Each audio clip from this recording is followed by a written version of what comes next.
Saan yung birth certificate? Ay! Hinanapan! Isang baso lang pala dyan. Baso lang. Bayan! Ito na, ako na mag-video. Bayan! Send mo na lang. Bayan! Patagal mo na ng cake. Ito may bags niya. Atras po kayo. Atras po. Dahil literal na makikinom kayo, pinagpaptigan mo yun. Ito kayo ngayon. Best ass. Atras pa to, atras. Si Russell, nandito si Russell, oh!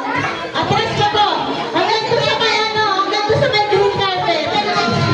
Magkano din yan? Pinaka-enter ng green carpet. Okay. Ayaw magsipag-inom, oh! Yung pinaka-pogi mo kaya natin. Ganyan, punta mo sa dito nanay.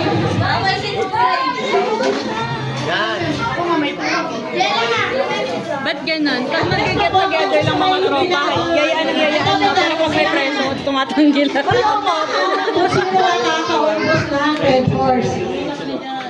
First si ate, tsaka si kuya. Sabi ko iiwan mo na po yung mga after nyo po, pagkainom nyo, babalik kayo sa kakampi nyo, tatapitin nyo sila. Next ko na sila iinom sa panibagong baso. Hindi na po sa kanilang space natin. Basta pagkainom niya po, tape, pagkatapos silang tape, punta sa pangalawang partner, tapos pagkainom tape, sunod na po yun. Ganun lang po. Opo. Kung sino mo na matapos, yun yung magiging Para namang kabayan lang. 500 pesos per head. Wow! Per head!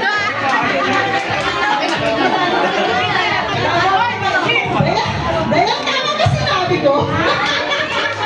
Parang napasubo ko na si Ate Dayan doon, no? Parang nakakagaso si Ate Dayan doon, ah. Parang napasubo. Tama na kayo. Uy, dalawa na kayo magagawa na pang-tip ko na.